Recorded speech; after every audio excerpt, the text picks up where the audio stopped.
السلام علیکم ورحمۃ اللہ وبرکاتہ. نحمده ونصلی علی رسولہ الکریم اما بعد فاعوذ باللہ من الشیطان الرجیم بسم اللہ الرحمن الرحیم رب اشرح لی صدری ویسر لی امری واحلل عقدۃ من لسانی یفقہوا قولی. آج انشاءاللہ ہم حسن اخلاق کا چیپٹر پڑھیں گے.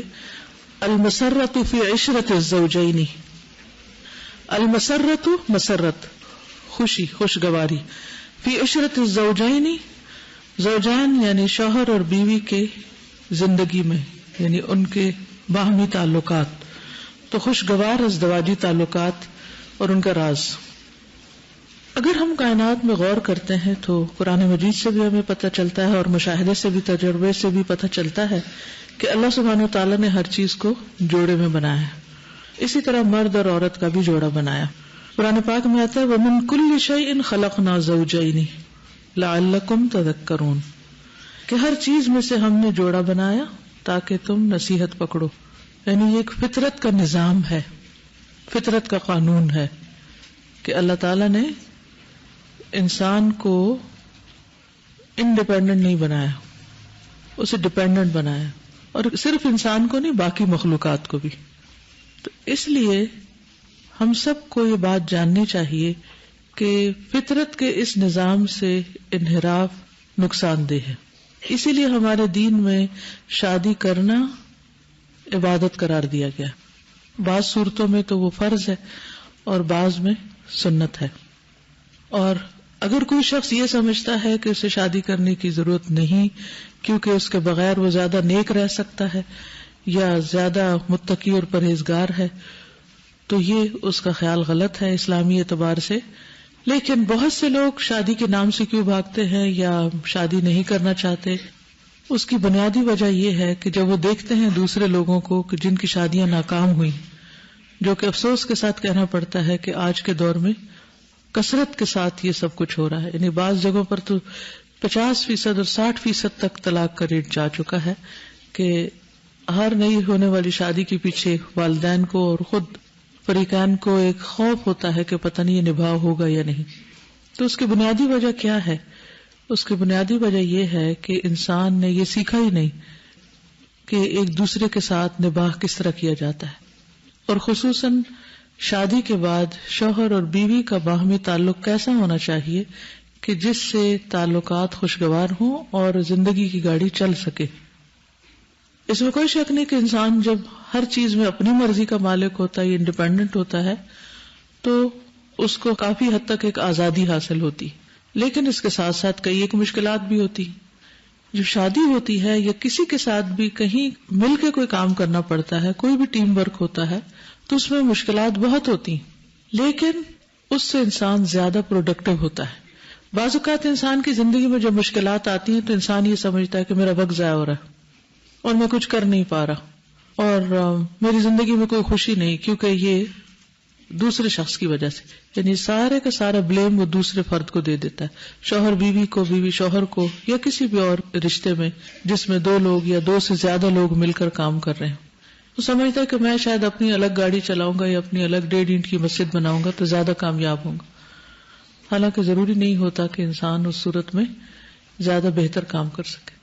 تو یہ اللہ تعالیٰ کا ایک قانون ہے، ایک نظام ہے کہ اس نے پوری کائنات کو اس اصول پر پیدا کیا ہے کہ ایک شخص دوسرے کو کمپلیمنٹ کرتا ہے.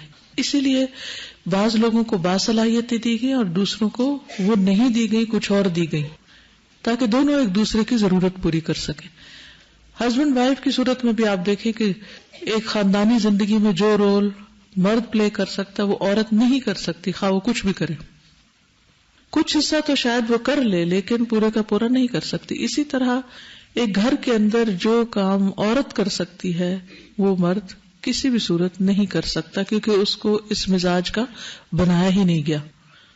تو ہر ایک کو اپنا اپنا رول سمجھنے کی ضرورت ہے. مرد کو اللہ تعالیٰ نے باہر کی دنیا میں حصہ دار بنایا ہے یا اس کا منتظم بنایا ہے، اور عورت کو اللہ تعالیٰ نے گھر کا سردار بنایا ہے. گھر کی دنیا میں اسے اتھارٹی دی ہے یا اسے گھر کی ملکہ بنایا ہے کہ اس کا انتظام چلانے میں اسے بہت کچھ مراعات حاصل ہے. جب وہ دونوں ایک دوسرے کے معاملات میں دخل اندازی کرتے ہیں، شوہر باہر کی زندگی کے ساتھ ساتھ اگر گھر کے معاملات میں بہت دخل اندازی شروع کر دے، عورت باہر کے معاملات میں بہت زیادہ دخل اندازی کرے، ان چیزوں کو اپنے ہاتھ میں لینے کی کوشش کرے، تو پھر کبھی بھی زندگی خوشگوار نہیں ہو سکتی۔ اس سلسلے میں یہ بھی یاد رہے کہ بہترین نمونہ ہمارے سامنے رسول اللہ صلی اللہ علیہ وسلم کا ہے، اس لیے زیادہ تر اس چیپٹر میں واقعات آپ ہی کی زندگی سے متعلق ملیں گے کہ آپ نے اپنے ازواج کے ساتھ کس طرح زندگی بسر کی اور مختلف معاملات کو کس طرح طے کیا، اور اس کی روشنی میں ہمیں کیا کرنا چاہیے۔ اس سلسلے میں سب سے پہلی آیت ہے قال اللہ تعالی ومن آیاتہ ان خلق لکم من انفسکم ازواجا لتسکنوا الیہا وجعل بینکم مودۃ ورحمہ۔ اللہ تعالیٰ کا ارشاد ہے، اور اس کی نشانیوں میں سے ہے کہ اس نے تمہارے لیے تمہاری ہی جنس سے جوڑے پیدا کیے تاکہ تم ان سے سکون حاصل کرو، اور اس نے تمہارے درمیان محبت اور رحمت ڈال دی۔ یعنی انسان کا جوڑا انسان سے پیدا کیا، انسان کا جوڑا جانور سے نہیں۔ مثلا اگر انسان اور گدھے کا جوڑ ہوتا، یعنی ہسبینڈ یا وائف میں سے ایک انسان ہوتا اور دوسرا گدھا ہوتا، تو گھر کا نظام کیسے چلتا؟ باہم محبت کہاں سے آتی، باہم الفت کہاں سے پیدا ہوتی؟ لیکن کچھ لوگ انسانوں سے زیادہ کتوں سے اور مخلوق سے محبت کرتے ہیں، اور ان کو اپنی اولاد یا بیوی یا شوہر کے مقام پر بھی بعض اوقات رکھتے ہیں، اور ان پر وہ سب کچھ خرچ کرتے ہیں جو انسانی رشتوں میں ایک دوسرے پر خرچ کرنا چاہیے۔ تو یہ فطرت سے ہٹی ہوئی چیز ہے۔ تو اللہ سبحانہ وتعالی نے انسان کا انسان ہی سے جوڑا بنایا، اور اس کے بارے میں سورۃ الاعراف میں اللہ تعالیٰ فرماتے ہیں هو الذی خلقکم من نفس واحدۃ وجعل منها زوجها لیسکن الیہا، وہی تو ہے جس نے تمہیں ایک جان سے پیدا کیا اور اس سے اس کا جوڑا بنایا تاکہ وہ اس کی طرف سکون حاصل کرے۔ اگر وہ کسی اور مخلوق کا جوڑا ہوتا، چاہے جنی کیوں نہ ہو یا کوئی اور، تو اس سے سکون حاصل نہیں ہو سکتا تھا، وہ ایک دوسرے سے مانوس نہیں ہو سکتے تھے۔ اور یہاں ایک جان سے مراد کون ہے؟ حضرت آدم علیہ السلام، اور ان سے حوا علیہ السلام کو پیدا کیا جو ان کی سب سے چھوٹی اور بائیں پسلی سے پیدا ہوئی تھی۔ اور یہاں پر اس آیت میں کیا پتہ چلتا ہے؟ لتسکنوا الیہا، تاکہ تم اس سے سکون پاؤ، یعنی تمہارے دل ایک دوسرے سے راحت پائیں، سکون پائیں۔ اور اس کی بنیادی وجہ بشریت میں ہم جنس ہونا ہے، اور پھر یہ کہ تمہارے درمیان محبت اور رحمت اور شفقت بھی رکھی۔ اور ایک حقیقت ہے کہ اللہ تعالیٰ نے جو محبت شوہر اور بیوی میں ڈالی ہے وہ محبت کسی اور جگہ پر نہیں ہوتی، اور اس طرح پنپتی بھی نہیں، اور اس طرح فائدہ مند بھی نہیں ہوتی۔ ہاں اگر ایک دوسرے پر کوئی ظلم کرے تو اس صورت میں پھر یہ محبت ختم ہو جاتی، اور جب ختم ہوتی ہے تو بعض اوقات کبھی بھی واپس نہیں پلٹتی۔ یہاں پر اللہ سبحانہ وتعالیٰ نے خاص طور پر یہ بھی فرمایا کہ وَمِنْ آیَاتِهِ، یہ اس کی نشانیوں میں سے ہے۔ جو چیز اللہ کی نشانیوں میں سے ہے، ویسے تو ہر چیز اللہ کی نشانی، لیکن جن چیزوں کو اللہ تعالیٰ نے خاص طور پر اپنی نشانی قرار دیا ہے، ان کے بارے میں پھر ہمیں کیا کرنا چاہیے؟ ان میں غور و فکر کرنا چاہیے، ٹھیک، اپنی عقل کو استعمال کرنا چاہیے تاکہ ہمیں یہ نشانی اور زیادہ اللہ سبحانہ وتعالیٰ کے قریب کر سکے، اور اس سے ہم اس کی رحمت اور اس کی شفقت کو محسوس کر سکیں، اور نتیجتاً اللہ تعالیٰ کی اطاعت بھی کر سکیں۔ تو یہاں پر خصوصی طور پر جو چیز اللہ تعالیٰ نے اپنی نشانی بتائی وہ کیا کہ وَجَعَلَ بَيْنَكُمْ مَوَدَّةً وَرَحْمَةً، کہ تمہارے درمیان صرف جوڑا ہی نہیں بنایا بلکہ محبت اور رحمت بھی ڈال دی تمہارے اندر۔ یہ کتنی خوبصورت بات ہے۔ یعنی یہ بھی تو ہو سکتا تھا نا، جیسے پہاڑوں کے اندر بھی جوڑے، یا درختوں کے اندر بھی، پودوں کے اندر بھی، لیکن وہ ایک میکینیکل طریقے سے اپنا کام کرتے ہیں۔ جانوروں کے اندر بھی، اب جیسے گائے بھینس وغیرہ، ان میں بھی جوڑے، لیکن جو محبت اللہ تعالیٰ نے انسان کے اندر رکھی ہے ایک دوسرے کے لیے، وہ ان چیزوں میں تو نہیں رکھی۔ اور پھر ایک دوسرے کے لیے شفقت اور مہربانی اور ایک دوسرے کے لیے ہمدردی کا جذبہ۔ یہ الگ بات ہے کہ انسان نے اپنی فطرت کو چونکہ مسخ کیا تو پھر یہ چیزیں کم ہو گئیں یا ختم ہو گئیں، یا توقعات کے زیادہ ہونے حقوق کا زیادہ مطالبہ کرنے اور فرائض کی ادائیگی کی طرف توجہ نہ ہونے کی بنا پر یہ محبت اور رحمت ختم ہو گئی تو وہ ایک الگ قصہ ہے. لیکن اللہ سبحانہ وتعالیٰ نے بہرحال انسانوں کے اندر رکھی ہے، تو بعض لوگ اسے وہاں نہیں کہیں اور تلاش کرتے ہیں، وہ بھی نہیں پا سکتے. تو اس لیے یہ آیت ایک معیار بھی ہے، ایک میزان بھی ہے کہ اللہ نے جو چیز رکھی ہے وہ اگر ہمارے اندر نہیں تو وہ کیوں نہیں، یا ہم اسے محسوس نہیں کر پا رہے تو کیوں نہیں پا رہے، ہم اس نعمت سے محروم ہیں تو کیوں محروم ہیں، اس کی کیا وجہ ہے؟ اس میں ہمارے اپنے گناہ ہی رکاوٹ ہو سکتے ہیں. اللہ سبحانہ و تعالیٰ کی رحمت تو ہر چیز پر چھائی ہوئی ہے، اس کے بنانے میں کمی نہیں ہے، کمی ہمارے اندر ہے. اور مودت کا معنی کیا ہوتا ہے؟ محبت، اور رحمت شفقت. محبت اور رحمت یہ دونوں ساری زندگی باقی رہتی ہیں، لیکن مودت خاص طور پر زندگی کے پہلے حصے میں اور رحمت آخری حصے میں، جبکہ دونوں کمزور ہونے لگتے ہیں، بڑھاپے کی منزل کو پہنچنے لگتے ہیں، تو ایک دوسرے کے لیے مزید ہمدردی پیدا ہوتی. یا پھر عام حالات میں بھی جب ان میں سے کوئی ایک بیمار ہو یا تکلیف میں ہو تو اس کے لیے جو کیئر کا جذبہ ہے، یہ ایک ہمدردی ہے اور خیال رکھنا ہے، یہ بھی اللہ کی نشانیوں میں سے ایک ہے.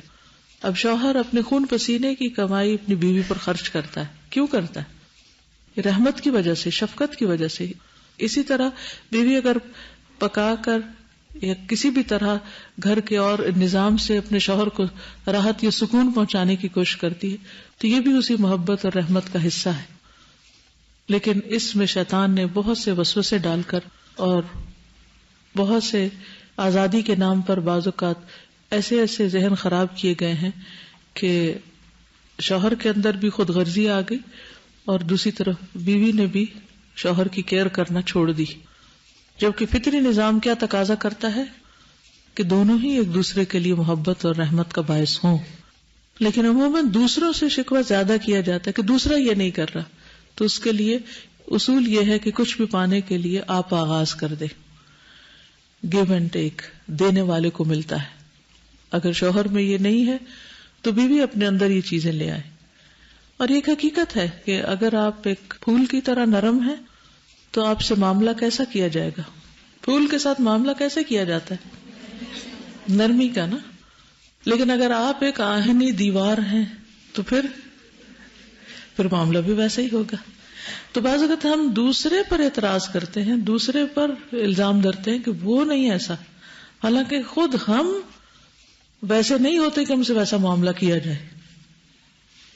ہمیں محبت لینی نہیں آتی، تو پھر شیطان انسان کے اندر تکبر ڈالتا ہے کہ تم بڑا بن کے دکھاؤ، اور اس تکبر کے شوق میں انسان اپنے اندر کی نرمی اور خوبصورتی اور خصوصاً عورت کے اندر جو ایک اللہ نے حسن رکھا ہے، یہ نرمی رکھی ہے، یہ محبت لینے کا ایک طریقہ رکھا ہے، اگر وہ اس سے عاری ہو جاتی ہے تو پھر کوئی خیر اور بھلائی اس میں نہیں.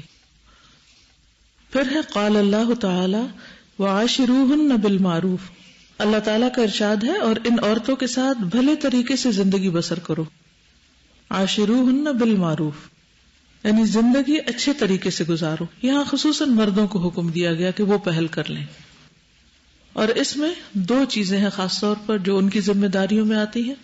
نمبر 1 نان نفقے کا اہتمام. اب ہو سکتا ہے کوئی عورت کہے کہ میرا شوہر تو ایسا کچھ بھی نہیں کرتا. وعاشروہن بالمعروف میں خصوصاً دو چیزیں آتی ہیں. نمبر 1 بیوی کے لیے رہائش کا انتظام، نان نفقے کا انتظام، اور نمبر 2 گفتگو اور معاملے میں عمدہ انداز، اچھا انداز. لیکن بعض اوقات ایسا نہیں بھی ہوتا، شوہر نان نفقہ فراہم نہیں کر سکتا.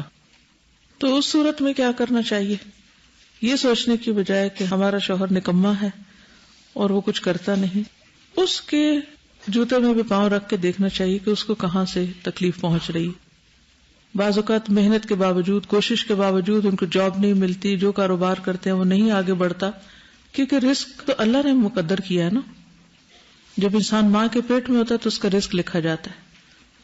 تو ایسے میں صرف کوسنے کی بجائے اور صرف اپنی قسمت کے پھوٹا ہونے کی بات کرنے کی بجائے شوہر کے ساتھ تعاون کرنا چاہیے. مثلاً اگر اس کی تنخواہ 5,000 ہے تو گھر کا بجٹ کتنے میں بنانا چاہیے؟ 10,000 میں نہیں، 5 کے اندر ہی بنانا چاہیے. اور اس معاملے میں دوسروں کی نقالی نہیں کرنی چاہیے، رائٹ لیفٹ نہیں دیکھنا چاہیے کہ میری بہن کا بجٹ تو اتنا ہے اور بھائی کا اتنا ہے اور فلاں کا اتنا ہے، بلکہ یہ دیکھنا چاہیے کہ مجھے اللہ نے اگر یہاں بھیجا ہے اور میری قسمت میں یہ رزق لکھا ہے تو مجھے اب اس پر صبر اور شکر کرنا چاہیے. کیونکہ نبی صلی اللہ علیہ وسلم نے فرمایا کہ میں نے جہنم سے زیادہ کوئی منظر سخت نہیں دیکھا، کہ جہنم کی آگ جو ہے اس کا منظر جب مجھے دکھایا گیا تو اس سے زیادہ تکلیف دہ منظر اور کوئی نہیں تھا، اور میں نے اس کی اکثریت عورتوں پر مشتمل پائی. اور اس کی وجہ کیا بتائی گئی کہ وہ شوہر کی ناشکری ہوتی. ناشکری کہاں سے شروع ہوتی؟ مالی معاملات سے. مجھے یہ بھی نہیں ملا، مجھے یہ بھی نہیں ملا، مجھے وہ بھی نہیں ملا، مجھے ایسا کپڑا چاہیے، مجھے ایسا زیور چاہیے، مجھے ایسا گھر چاہیے. تو وہ جو ہر وقت ناشکری کے آنسو بہتے رہتے ہیں نا، جو آنکھ صرف یہ دیکھتی ہے کہ مجھے کیا نہیں ملا یا میرے پاس کیا نہیں ہے، اور وہ صرف دوسروں کا مقابلہ کر کے، تو یہ ناشکراپن انسان کے لیے انتہا درجے کا نقصان ہے، دنیاوی اعتبار سے بھی اور آخرت کے اعتبار سے. تو ایسی صورت میں یہ رونا دھونا کرنے کی بجائے کہ مجھے کچھ نہیں ملا، اور پھر انسان ہر وقت شوہر کو کوستا رہے یا گھر میں ایک بدتمیزی کا طوفان برپا کیے رکھے اور ہر وقت چیختا چلاتا رہے، کبھی وہ چیخنا چلانا بچوں پر اور کسی اور پر، کبھی یہ سب کچھ پھر ناشکری میں آ جاتا ہے. کیونکہ اگر اللہ کو منظور ہوتا تو آپ کو بھی اللہ تعالیٰ بہت زیادہ وسیع رزق دے دیتا، لیکن اگر اس نے رزق میں تنگی رکھی ہے تو ہمیشہ یاد رکھیں کہ جن کے پاس دنیا میں رزق کم ہے وہ جنت میں 500 سال پہلے چلے جائیں گے، وہ دوسروں کے مقابلے میں پہلے آگے جائیں گے. تو اس لیے کبھی بھی مالی معاملات کو بنیاد بنا کر شوہر کی ناشکری نہیں کرنی چاہیے. تو جہنم کا شدید ترین منظر دیکھ کر آپ نے ساتھ ہی فرمایا کہ میں نے اس کی اکثریت عورتوں پر مشتمل دیکھی. تو ہم سب کو اس بات سے ڈرنا چاہیے، کیونکہ ہم تھوڑے دلے ہوتے ہیں نا، چھوٹی چھوٹی باتوں پر ناشکری کرنے لگتے ہیں. تو یہ دیکھیے کہ ملا کیا ہے، پایا کیا ہے اور کیا نہیں، اس کا رونا مت روئیے ہر وقت. اور پھر ہر وقت دوسروں کو سنانا، دوسروں کو بتانا یہ نہیں ہے میرے پاس، وہ نہیں ہے، ایسا نہیں ہے، ویسا نہیں ہے. کبھی ماں باپ کی زندگی حرام کر دی، کبھی دوستوں کے کان بھر دیے، کبھی کسی اور کے، کبھی کسی اور کے. تو اس طرز عمل کو چھوڑنا ہوگا. کیا ہر معاملے میں رب کافی نہیں ہے؟ اگر واقعی کوئی بہت بڑا مسئلہ ہے جس کو آپ سمجھتے کوئی حل کرے گا تو وہ کون ہو سکتا ہے؟ انسان زیادہ سے زیادہ کیا کریں گے؟ ہمدردی کریں گے. کتنوں سے ہمدردی لینی ہے آپ نے؟ اور بعض اوقات تو مائیں یہ بھی نہیں سوچتی کہ ان کے معصوم بچے دیکھ رہے ہیں ان کو یا سن رہے ہیں ان کی باتیں، اور وہ صرف اپنی نہیں آنے والی نسلوں کی بھی زندگی تباہ کر رہی ہیں. اس قدر ناسمجھی کا ثبوت دیتی ہیں خواتین. اور بعض اوقات تو ان کو بیچ میں شکار کر لیتی ہیں وہ شوہر بیوی کی لڑائی میں. تو شوہر کو یہ حکم دیا گیا وَعَاشِرُوهُنَّ بِالْمَعْرُوفِ کہ عورتوں کے ساتھ بھلے طریقے سے زندگی بسر کرو. اور پھر آیت کے آگے یہ بھی آتا ہے فَإِن كَرِهْتُمُوهُنَّ اگرچہ تم ان کو ناپسند کرو، تمہیں ان سے کراہت ہو، نہ شکل اچھی لگتی ہو، نہ ان کی کوئی عقل اچھی لگتی ہو، نہ ہی کوئی ادب تمیز اخلاق کرینہ کچھ بھی نہیں، تو پھر بھی کیا ہے فَعَسَىٰ أَن تَكْرَهُوا شَيْئًا تو ہو سکتا ہے ایک چیز تم ناپسند کرو وَيَجْعَلَ اللَّهُ فِيهِ خَيْرًا كَثِيرًا اور اس میں اللہ تعالیٰ بہت بڑی خیر رکھ دے، بہت بڑی بھلائی رکھ دے. ہو سکتا ہے ان سے اولاد بہت اچھی پیدا ہو. بعض اوقات آپ نے دیکھا ہوگا کہ ماں باپ معمولی سے ہوتے ہیں لیکن اولاد بہت برائٹ ہوتی ہے، تو بھی مرد کو یہ حکم دیا گیا کہ تب بھی حسن سلوک کرے اگرچہ بیوی اچھی نہ ہو. تو اس پر یہ ذمہ داری، اور خاص طور پر کیا کہ بیوی کی ناپسندیدگی تمہیں بدسلوکی پر آمادہ نہ کرے کہ اگر اس کا اخلاق اچھا نہیں تو تم بھی بد اخلاق بن جاؤ، ایسا مت کرنا. اور پھر بعض اوقات یہ کہ مرد حضرات عورتوں کی اصلاح کے لیے سختی سے کام لینا شروع کرتے ہیں، تو اس معاملے میں بھی کیا حکم دیا گیا؟ عورت کی اصلاح کے لیے اگر مرد سختی سے کام لے گا تو نتیجہ کیا نکلے گا؟ کوئی بتائے گا حدیث؟ اگر تم کے ساتھ سختی کرو گے تو تم ان کو توڑ دو گے. پسلی سے پیدا کی گئی نا، اور پسلی کو عورت پسلی سے پیدا کی گئی ہے، اور اگر تم اس کو سیدھا کرنے کی کوشش کرو گے اور اس میں سختی برتو گے تو تم اس کو توڑ دو گے. گویا سختی سے عورت کی اصلاح نہیں ہوتی، بتایا اس کو یہ گیا کہ تم نرمی کا معاملہ رکھو.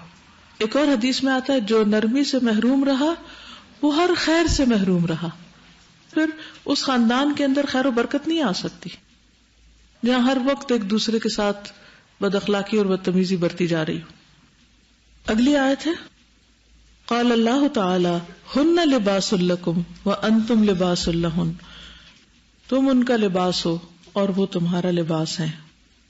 یعنی دونوں ایک دوسرے کے لیے پردہ پوش ہو، کیونکہ لباس کا سب سے پہلا کام کیا ہوتا ہے؟ انسان کے عیب چھپا دے، پردہ پوشی کرے اس کی. پھر اس کے علاوہ انسان کے لیے لباس اس کے لیے زینت کا سبب بھی ہوتا ہے، خوبصورتی بھی دیتا ہے اس کو. تو دونوں ایک دوسرے کے لیے خوبصورتی ہیں. پھر اسی طرح باعث سکون بھی ہے، کیونکہ لباس جو ہے گرمی سردی کے اثرات سے محفوظ رکھتا ہے. پھر ایک دوسرے کی ضرورت، کیا انسان لباس کے بغیر رہ سکتا ہے؟ نہیں. تو وہ ایک دوسرے کا لباس ہے، یعنی ایک دوسرے کے لیے انڈسپینسیبل ہو، ایک دوسرے کے لیے ضرورت ہو، ایک دوسرے کے محتاج ہو. تو وہ لوگ جو چھوٹی چھوٹی باتوں پر لڑ کر ایک دوسرے سے الگ ہونا چاہتے ہیں، ان کے لیے اس میں بہت بڑا سبق ہے کہ ٹھیک ہے کوئی بہت بڑا معاملہ ہو جس میں کوئی شرعی حدود ٹوٹ رہی ہو، انسان کا دین جو ہے وہ خطرے میں ہو، وہ تو ایک الگ بات ہے. لیکن صرف مزاج کا نہ ملنا یا ایک دوسرے کی چھوٹی چھوٹی باتیں پسند نہ ہونا، اس بنا پر انسان گھبرا کر کہے کہ میں رہ نہیں سکتا اور گھر توڑ دے، تو اس سے زیادہ حماقت کی بات کوئی نہیں ہوگی. تو اس میں آپ دیکھیے کہ چھوٹی چھوٹی باتوں پر ایک دوسرے سے دور نہیں ہونا چاہیے، ناراض نہیں ہونا چاہیے، کیونکہ وہ زندگی جو انسان الگ گزارتا ہے وہ اس سے زیادہ مشکل ہے جو دوسرے کے ساتھ رہ کر گزارنے میں مشکلات پیش آتی ہیں. اس لیے اگر شادی ہو جائے اور ہر چیز اپنی مرضی اور تصور کے مطابق نہ بھی ہو تو بھی نبھانے کی کوشش کرنی چاہیے، کیونکہ اگر انسان یہ سوچے کہ پھر اس کے بعد اس رشتے کو توڑ کر یہ ختم کر کے اگر وہ الگ بھی رہتا ہے تو کہاں رہے گا؟ یا ماں باپ کے پاس رہے گا یا کسی بہن بھائی کے گھر رہے گا. پہلے اپنے گھر کے مسائل تھے، جب انسان کسی اور کے ساتھ رہتا ہے تو پھر کیا دیکھنا پڑتا ہے؟ ان سب کے مسائل، ان سب کے موڈ، ان سب کے مزاج اور ان سب کی بھی پریشانیاں اور تکلیفیں اور ان سب کے بھی ناز نخرے سہنے پڑتے ہیں. تو وہ کوئی کم مشکلات نہیں ہوتی. تو عورت کے لیے اپنا گھر ہی اچھا ہوتا ہے، اس لیے شادی کے بعد اس گھر کو بنانے کی فکر کرنی چاہیے، توڑنے کی نہیں. پھر حدیث ہے عن ابن عباس قال قال رسول اللہ صلی اللہ علیہ وسلم لم یر للمتحابین مثل النکاح.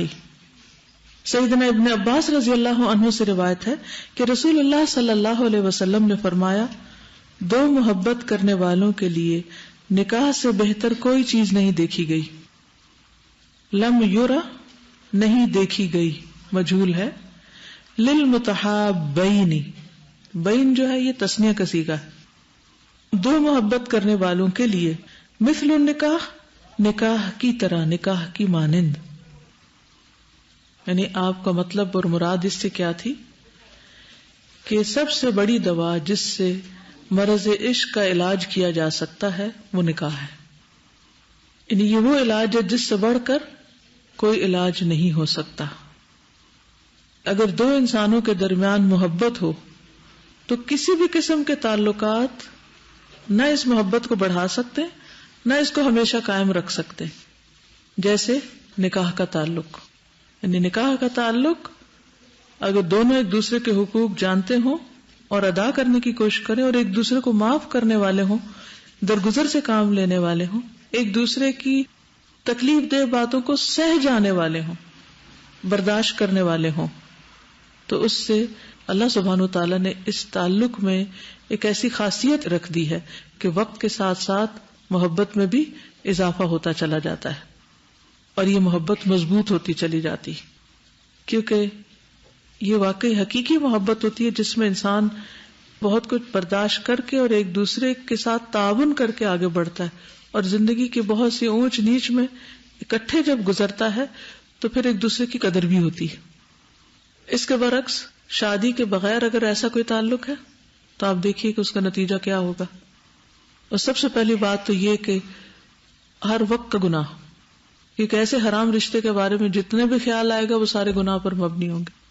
پھر یہ ہے کہ وہ محبت قائم بھی نہیں رہ سکتی، کیونکہ جس کا کوئی انجام ہی نہیں، جس کا کوئی نتیجہ بھی نہیں، تو حاصل کیا ہوگا؟ اینڈ کہاں ہوگا؟ اس کا مقصد ہی کیا ہے سوائے ایک خیال کے یا صرف ایک تصور کے؟ اس کی حقیقت تو کچھ بھی نہیں. اور پھر محبت صرف سہانے خواب یا صرف چند فلمی ڈائلاگ بول دینے سے نہیں بڑھتی جب تک حقیقی معنوں میں ایک دوسرے کی ضرورت پوری نہ کی جائے، ایک دوسرے کے کام نہ آئے انسان. اسی لیے کیا تجویز کیا گیا؟ اگر کوئی یہ سمجھتا ہے کہ وہ واقعی دوسرے سے محبت کرتا ہے تو پھر اس کے لیے بہتر ہے کہ وہ نکاح کر لے، اور اگر نکاح نہیں کر سکتا تو پھر ایسا کوئی تعلق قائم نہ رکھے، کیونکہ اسلام میں شادی کے علاوہ مرد اور عورت میں محبت کا کوئی کانسیپٹ نہیں. وہ محبت جس کو عام طور پر عشق کا نام دیا جاتا ہے وہ ایک بیماری ہوتی ہے، تو اس بیماری سے باہر نکلنا ضروری ہوتا ہے، ورنہ وہ انسان کے دین، ایمان، اخلاق ہر چیز کے لیے نقصان دہ ہوتی، انسان کی نسلوں کے لیے بھی نقصان دہ ہوتی. اسی مرض کے علاج کے لیے کتاب لکھی گئی ہے دوائے شافی. تو جس کسی کو ایسا کوئی مرض لاحق ہو اس کو وہ کتاب پڑھنی چاہیے، تو علاج ہو جائے گا. یعنی یا وہ شادی کر لے یا پھر وہ اپنے اندر سے اس خیال کو ختم کر دے، اس کو اندر ہی قتل کر دے، ورنہ دین، ایمان، آخرت، اخلاق، نسلیں سب کچھ رسک پر ہے. دل بہلانے کے لیے، ایسے دل لگی کے لیے ایسے کوئی ریلیشن شپ نہیں ہونے چاہیے.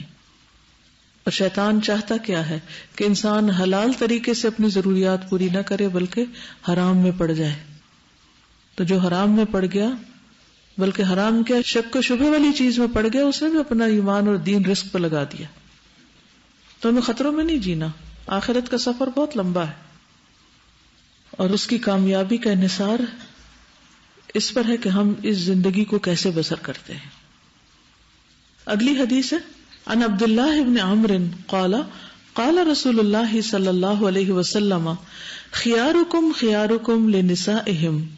سیدنا عبداللہ بن عمرو رضی اللہ عنہ سے روایت ہے کہ رسول اللہ صلی اللہ علیہ وسلم نے فرمایا تم میں سے بہتر وہ ہیں جو اپنی عورتوں کے لیے بہتر ہیں، یعنی اپنی بیوی کے لیے اچھے ہیں. خیارکم خیر سے ہے، خیارکم تم میں سے بہترین، خیارکم لنسائہم جو اپنی عورتوں کے حق میں اچھے ہیں. اگلی حدیث ہے عن ابن عباس عن النبی صلی اللہ علیہ وسلم قال خیرکم خیرکم لأہلہ وانا خیرکم لأہلی.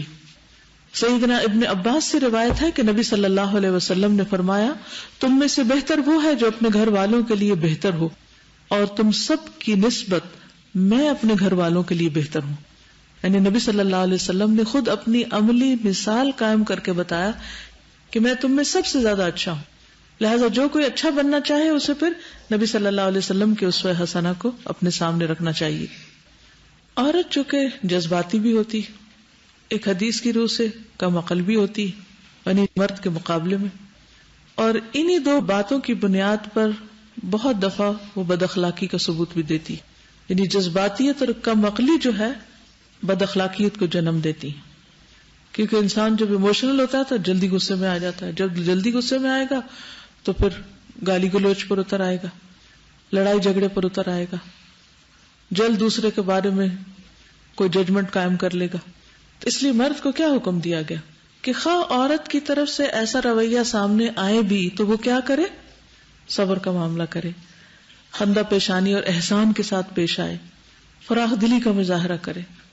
اور پھر خصوصی طور پر نبی صلی اللہ علیہ وسلم کا طرز عمل.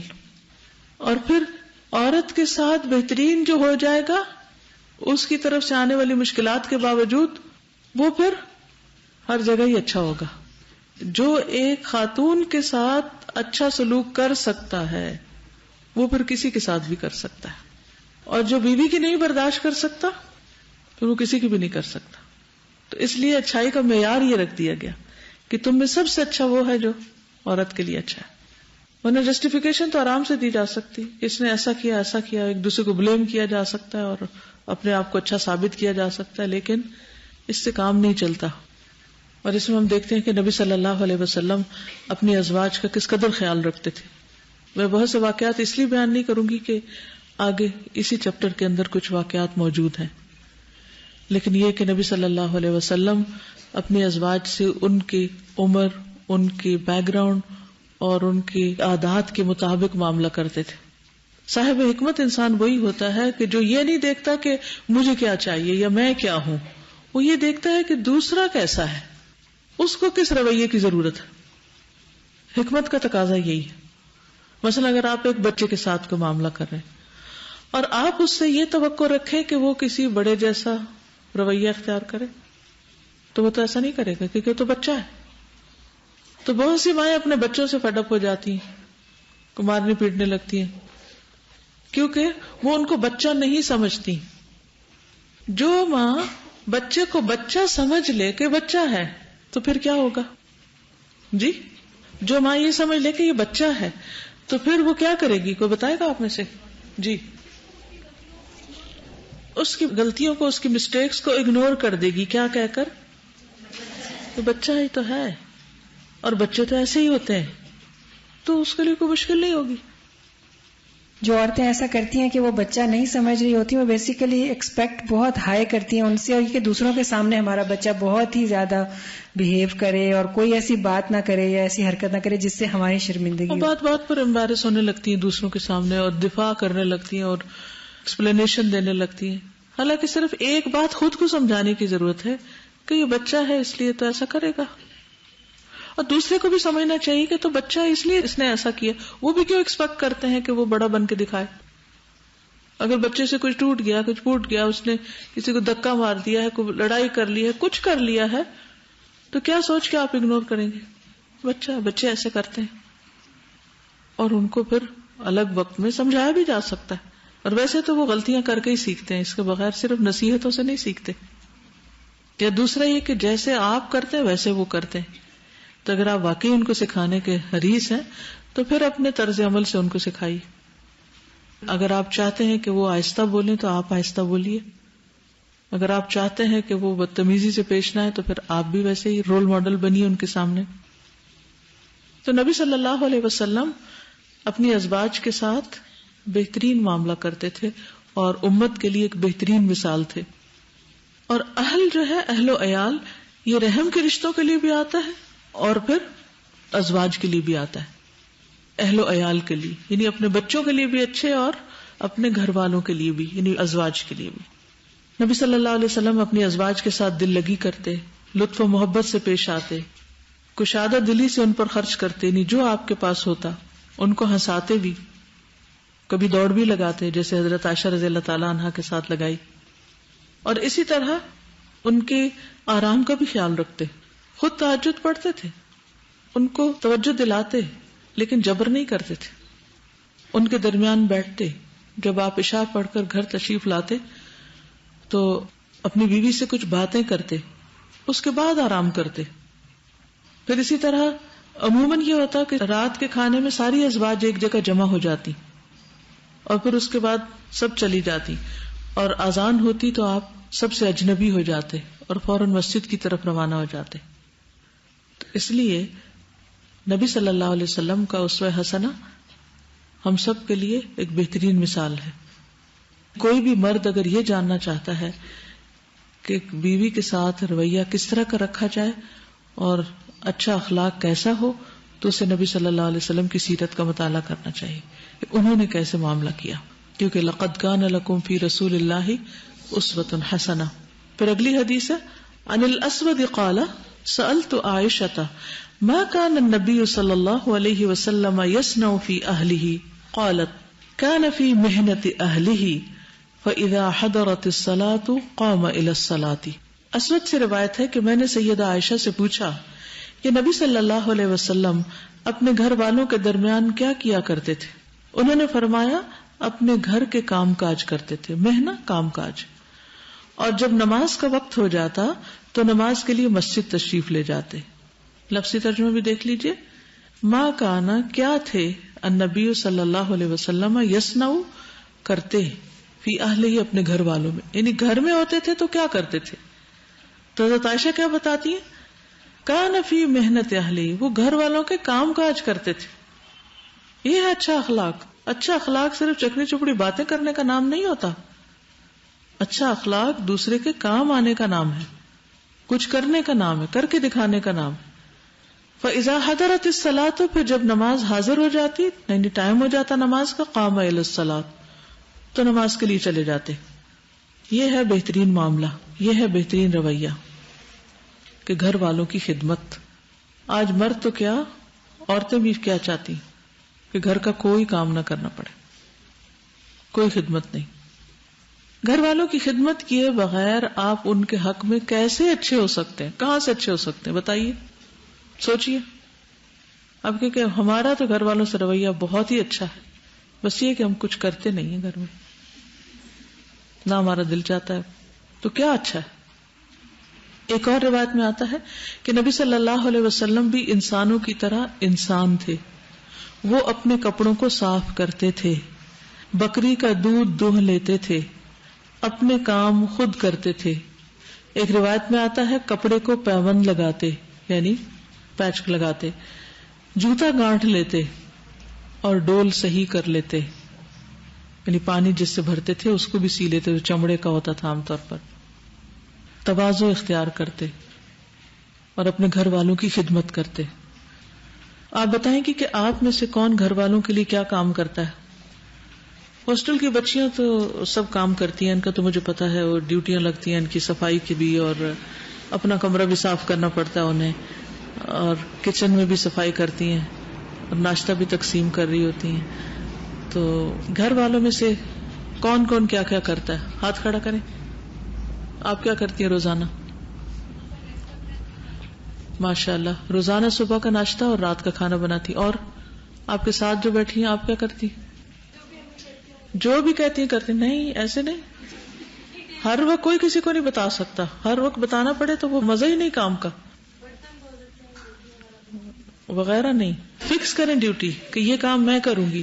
اس کا فائدہ پتہ کیا ہوتا ہے کہ اس وقت میں آپ جا کر وہ کام کر لیتے ہیں اور باقی وقت پھر آپ کا اپنا ہوتا ہے، آپ اپنے پڑھائی چڑھائی کرتے ہیں. لیکن اگر آپ یہ کہیں کہ اچھا مجھے بتا دیجئے اگر آپ کو کوئی کام چاہیے، کون بتائے گا ہر وقت آپ کو؟ تو آپ ایک ہی دفعہ اپنی ڈیوٹی لکھوا لیں اور اس کے علاوہ جو بھی آپ کر سکیں کریں. جی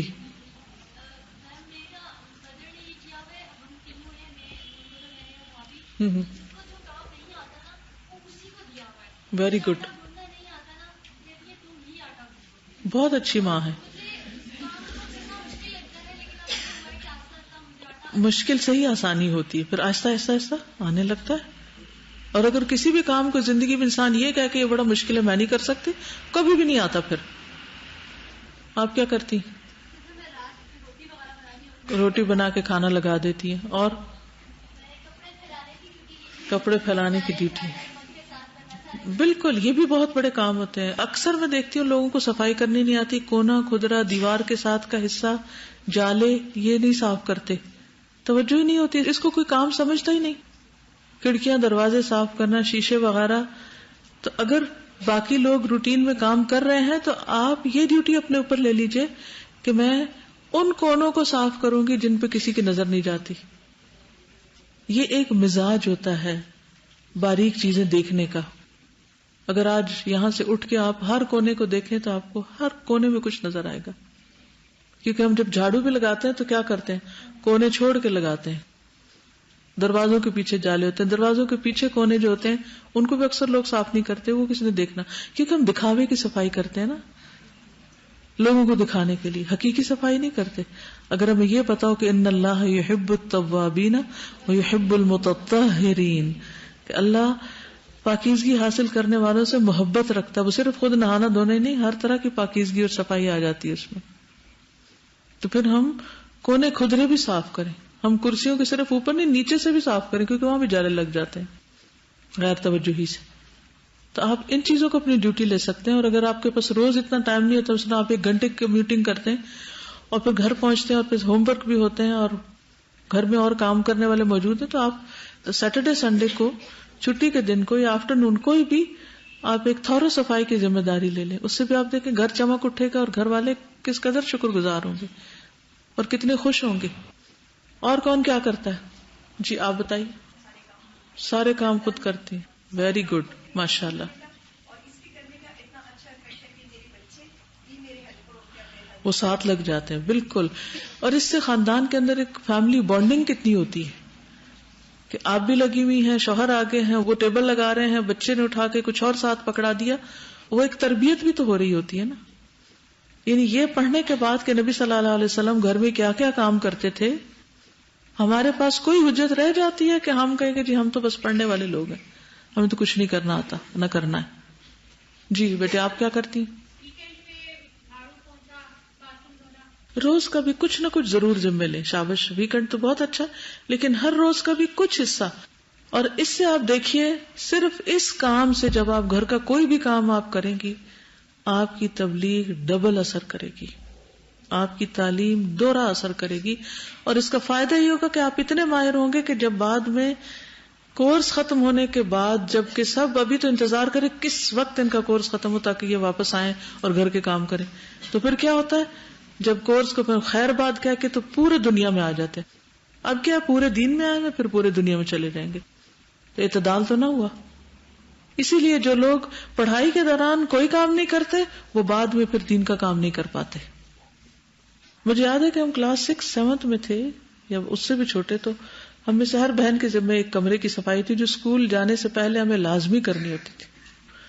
کچھ حصہ دھونے کا ہے، کچھ کپڑا لگانے کا ہے، کچھ ڈسٹنگ کرنے کا ہے، جھاڑو لگانے کا، لیکن اس کے بغیر ہم اسکول نہیں جا سکتے تھے کیونکہ عادت ہی نہیں ہوگی. پھر اگر آپ نہیں کریں گے شروع سے پھر عادت نہیں ہوگی. جب عادت نہیں ہوگی تو پھر جب بڑی ذمہ داری پڑے گی، شادی ہوگی اور اس کے بعد آپ نے سسرال میں کام نہ کیا، کوئی آپ کو قبول نہیں کرے گا، کوئی آپ کی شکل نہیں دیکھے گا. جی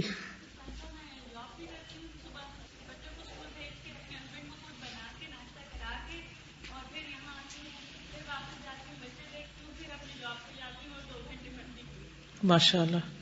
اللہ سبحانہ و تعالیٰ وقت میں اسی اعتبار سے برکت بھی دے دیتا ہے.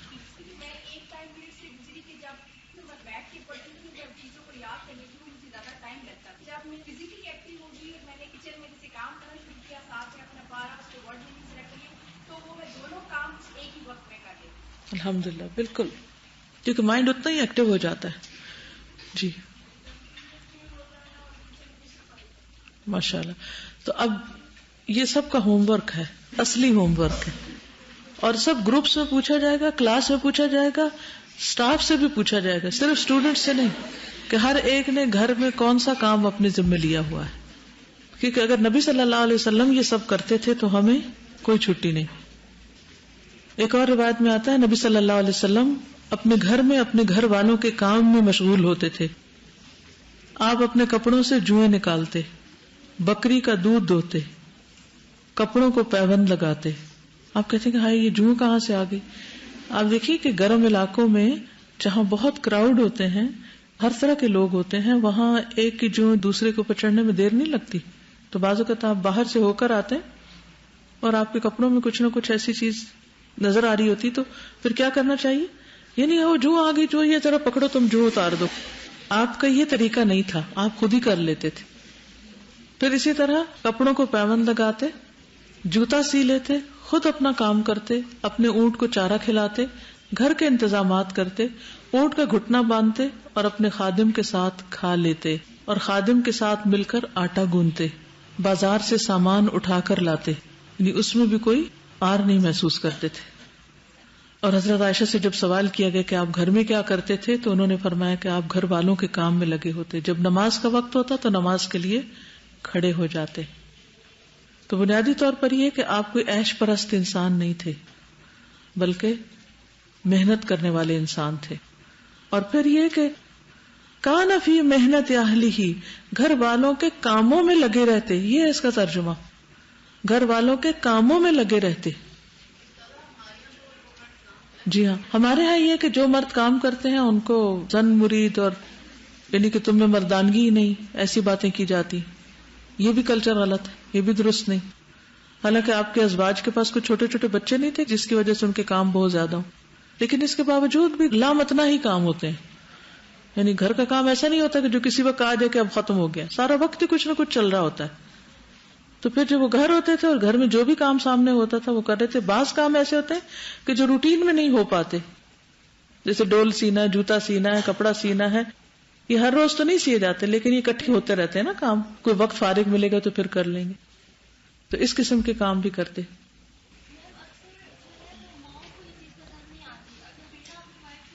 جی ہاں, بیٹا اگر وائف کے ساتھ کام کر رہا ہے تو وہ ماں کو اچھا نہیں لگتا, کیونکہ ماں خود ساری زندگی بچے کے منہ میں نوالے دیتی رہی ہے, تو اس کو یہ برداشت نہیں ہوتا کہ بچہ کسی اور کو کھانا کھلائے. تو پھر جیلسیز آ جاتی ہیں بیچ میں. تو اصل میں تو دیکھنا ہی چاہیے کہ بچے کی خوشی کس میں. بچہ تبھی خوش ہوگا نا جب اس کے گھر والے خوش ہوں گے اور اس کو واپس خوشی ملے گی. تو اگر یہ اصول ہمیں پتہ چل جائے کہ خوشی دینے سے ملتی, کوئی دینے سے حاصل ہوتا ہے, تو پھر ہم ایسی حرکتیں نہ کریں. پھر اسی طرح عروہ حضرت عائشہ سے روایت کرتے ہیں کہ انہوں نے ان سے پوچھا کہ نبی صلی اللہ علیہ وسلم اپنے گھر میں کیا کرتے تھے. یہ سوال صرف ایک نے نہیں کیا, کئی لوگوں نے کیا ہوا. تو حضرت عائشہ فرماتی ہے کہ اپنا جوتا سی لیتے, کرتے کو پیبند لگاتے. ایک اور حدیث میں فرمایا, جہاں تک میرا سوال ہے تو میں موٹی چادر کو تہبند بنا لیتا ہوں اور میں زمین پر بیٹھتا ہوں اور اپنی بکری کا دودھ نکالتا ہوں. ابن مسعود کا کہنا ہے کہ تم سے پہلے جو انبیاء کرام ہوتے وہ اون کا لباس پہنتے, گدھوں پر سوار ہوتے, بکریوں کا دودھ نکالتے, اور یہی اس امت کے اسلاف کی سیرت رہی ہے. یعنی سادہ زندگی رہی ہے, عیش و عشرت والی نہیں.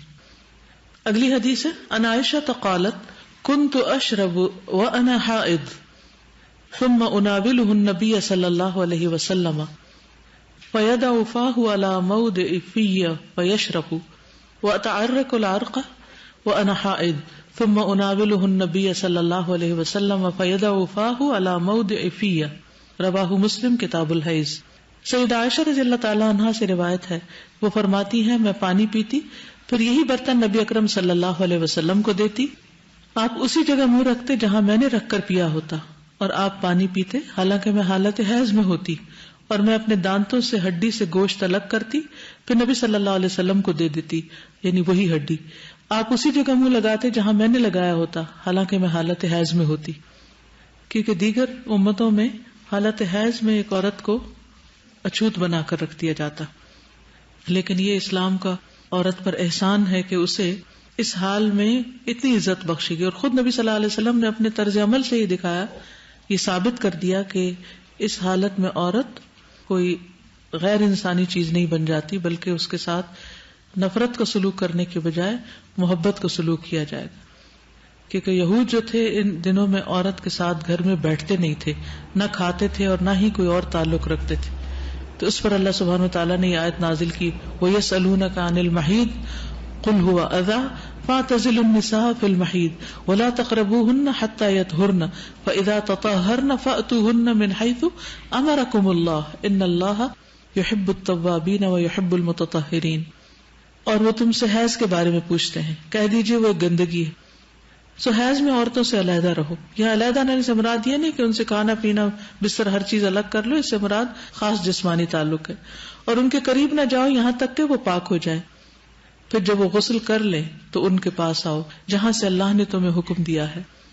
بے شک اللہ ان سے محبت کرتا ہے جو بہت توبہ کرنے والے ہیں, اور ان سے محبت کرتا ہے جو بہت پاک صاف رہنے والے ہیں. اور حدیث سے بھی پتہ چلتا ہے کہ نکاح کے علاوہ سب کچھ کر سکتے ہیں, اور نکاح سے مراد جسمانی تعلق ہے.